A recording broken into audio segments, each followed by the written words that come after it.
complaining that the fucking game pieces are too expensive. Because when you keep listening to that shit, you will fucking fail. And we are seeing that with all these companies. Because the management is listening to fucking morons. And what happens? They pay the price. What happens? Employees get laid off. Hasbro fucking fires people. All these people because management listens to fucking idiots on the internet who screech, who don't spend much money, who want everything to be free, and they have their 10 roommates in the one bedroom with the toilet that doesn't work after Taco Tuesday. And you take advice from that, you get the results from that. Hey folks, my name is Jürgen, aka Nerd and Proud of It, and Destiny has brought you to my channel today to talk about one of my recent videos, the Rudy Rant video. It got a lot of views. I didn't do it for the views, just as an information for you. And a small channel like this, I don't care about the views. It's okay. I just wanted to share what Rudy had to say. And he had taken down the video and it said deleted. And I said, oh, the video was deleted, but it's very important what he said. So here's some stuff that I think is important. And I'm quoting Wizards of the Coast, I'm quoting the Flesh and Blood guys, I'm quoting the Sorcery guys. Why shouldn't I quote somebody that I actually believe is speaking the truth? So I quoted Rudy as well. And people were angry. They said, no, the video was not deleted. It was just moved to his Patreon site. And to me, it said deleted and it was deleted. And I wanted to make sure that the info gets out there. Rudy, if you see this, just let me know. If you want me to not talk about or quote you anymore, that's fine as well. I'm doing so out of respect because I think what you say actually makes a lot of sense. And I don't understand why people don't get that overprinting can hurt a product. The same as underprinting can hurt a product. There has to be a good balance. But the problem is every product out there at the moment, except for Sorcery and except for One Piece, is overprinting. And that normally tends to hurt the product. Flesh and Blood is overprinting a lot and it kills the product.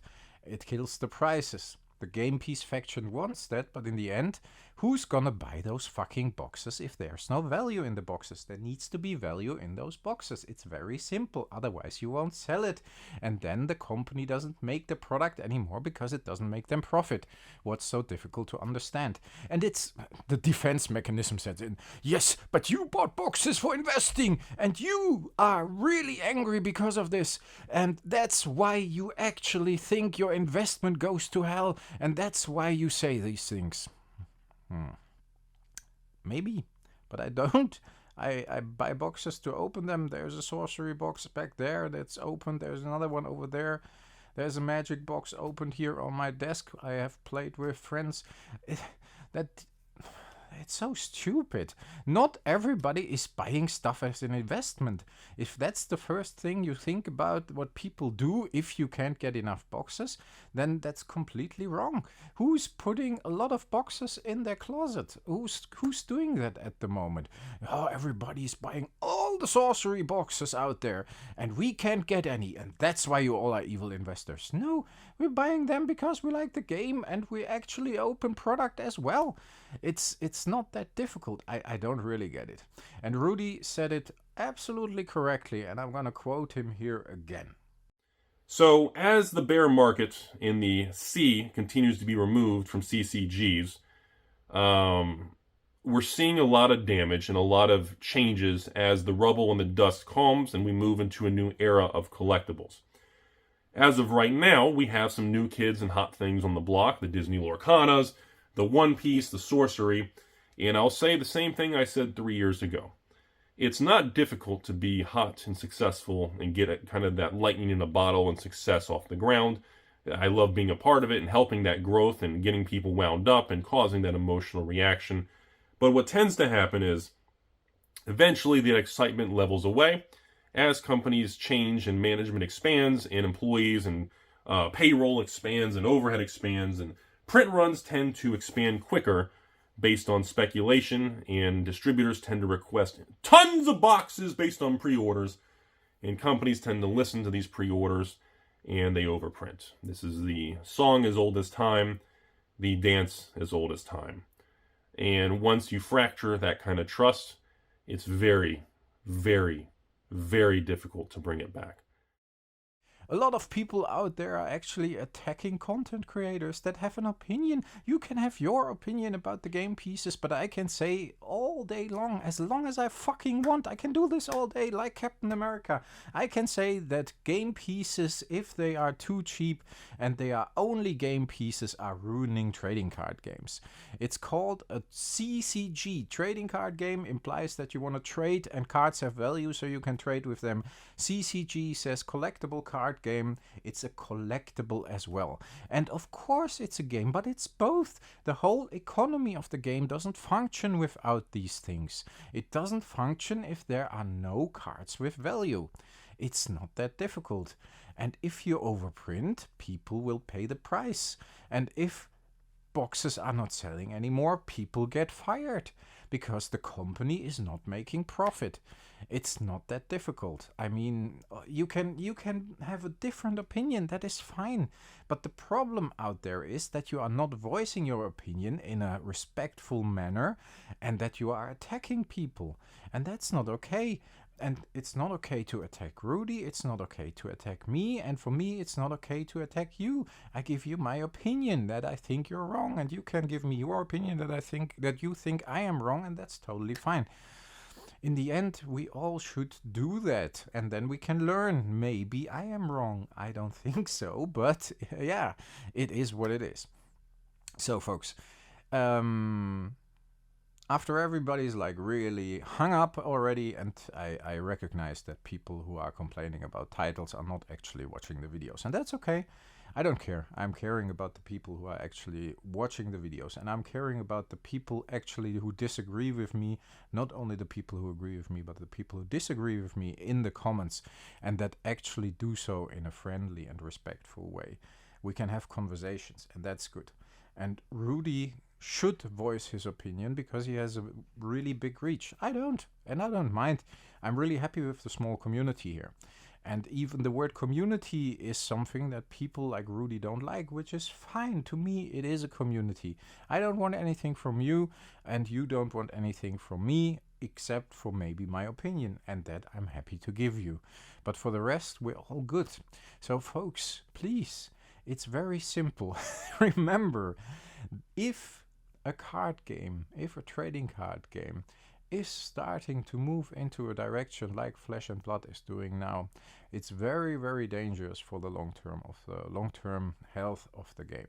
If a company like Wizards of the Coast, which we talked about a lot last year, and probably we will talk about that a lot this year as well, is overprinting, then the products will not perform, and if they don't perform, they will fire people, because it's about money, it's not about your game pieces. If you want everybody to have the same cards, it's very simple. Buy a game like Dominion, then everybody has fucking same cards, and if you have the same cards, you have the same opportunities, possibilities, I don't know what. But in a game like Magic the Gathering, Flesh and Blood, Sorcery, it doesn't work that way. That was the intention of the game from the beginning, and it still is, and it's still valid for Wizards of the Coast as well. That's why they started putting serialized cards into product, because they need to put value in there, and they now recognize that that doesn't ensure value in the long run, and that's why they are throttling back with the print runs. It's so simple. It's I don't get why people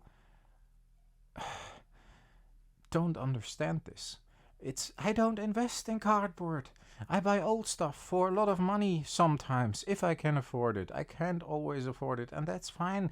And if I can't have something, I can't. It works that way. Life is that way. We can't have all the same stuff. All of us, it's not possible. It's called communism, I guess, but that doesn't seem to work. And I mean, of course, the wealth could be divided a bit more equally, but it is not at the moment. Folks, it's an 8-minute video already, and I want to put in some Rudy quotes. I hope you enjoyed this. I can't rant as well as Rudy can. I wish I could. But there's a language barrier in here, and yeah, for the rest, I may not be as eloquent as Rudy is, unfortunately. But I hope you get the point. It doesn't make sense if every card is worth 10 cents. It doesn't make sense if we have hundreds and thousands of booster boxes, but nobody's buying them because the cards in there do not have value. And I don't understand why people always say, yeah, you are an evil investor if you say something against game pieces. I don't care about investing in sealed product. I do have some sealed product, but mainly for play in the long run. I even have a sealed Welcome to Wraith box up there. And I even have a sealed Professor deck box from Flesh and Blood up there. Because I simply didn't have time to open it and to actually play. That's what I bought it for, not for investment. And not everybody is buying hundreds and hundreds of boxes and putting them somewhere and hoping they will go up in value. What kind of normal people can do that? I can almost not buy a booster box of every single release because it's too fucking expensive. I have to save up for like 2 months if I want to buy a card for $200, and then I normally buy old cards, so not sealed product.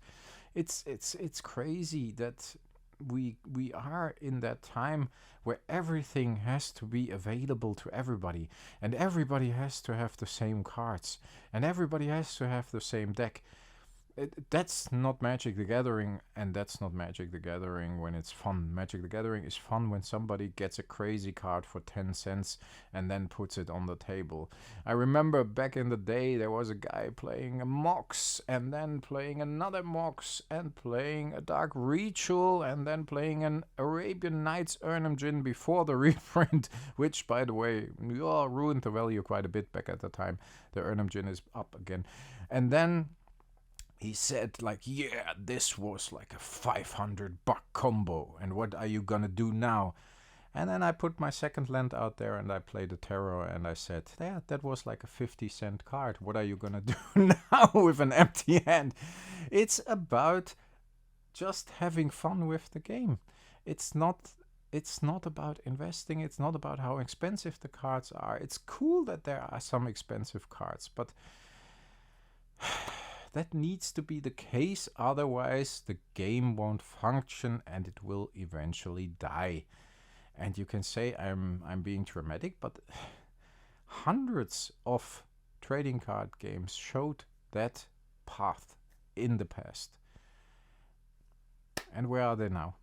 Where are all those trading card games? Even Wizards of the Coast, folks, had missers like Hecatomb. And it still seems we are surrounded by idiots. Or like Duel Masters, or whatever. But they have Magic the Gathering, and they did well for almost 30 years. And then the last 5 years they are fucking up and everything is going to hell. Why is sorcery so successful? Not because it's short printed, because it's everywhere available in the US.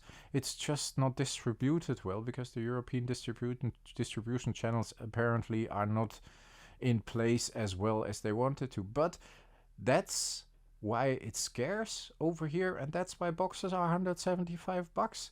And I bought a box for $175, an extra one, and I pre-ordered in fucking April and May for $150. That's 3/4 of a year ago. And then people now say, yeah, but we want the game now and I can't have it. Of course it's shitty if a store doesn't honor your pre-order. Of course I want you to have a box of sorcery if you want one. But maybe next time it's very simple. If it's sold out, it's sold out. And just order from Team Covenant in the US. And then you pay some import and you still have a cheaper box than the $200 it is offered for in a store here. But with Magic the Gathering it's the same. Since they have cut down print runs, the prices have stabilized. Since they said they won't reprint everything, the vintage prices are stabilizing as well. When they did the 30th anniversary edition, come on people.